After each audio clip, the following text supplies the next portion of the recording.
ile pembagian air. Pembagian air itu dibagi 4 jenis. Yang pertama air suci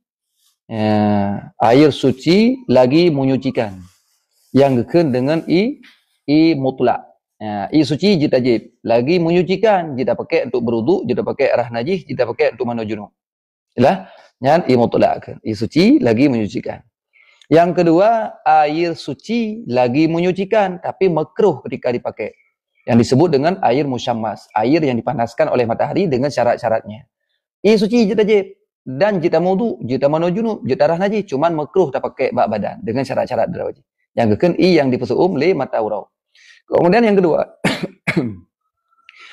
kedua i suci tapi tidak dapat menyucikan. Makna i suci jit ajib. Makna hana dapat menyucikan hanjit ta wudu, hanjit arah najis, hanjit ta mandi junub. Nya yang kelih. Dan i yang model yang kelih i suci tapi hana dapat menyucikan, naga bagi dua. Yang pertama i musta'mal.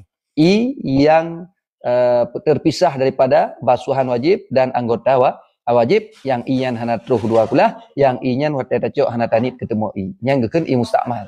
Yang kedua i yang suci tapi hana dapat menyucikan. Yang kedua pembagian kelihnya adalah i yang bercampur dengan benda suci lain.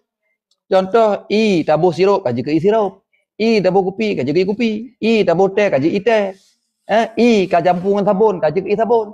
Nyan selama i nyan berubah sehingga hana litakeun i biasa katakeun i sabun, memang kita mong i sabun cukup jai lamon muno sehingga i ji kamu ubah kabe sabun ataupun kamu warna sabun ataupun ka rasa sabun dalam keadaan rasa, warna dan bau yang berat, maka nyan i nyan gekeun i yang numbuil he. Keban i numbuil he suci tapi tidak dapat menyucikan.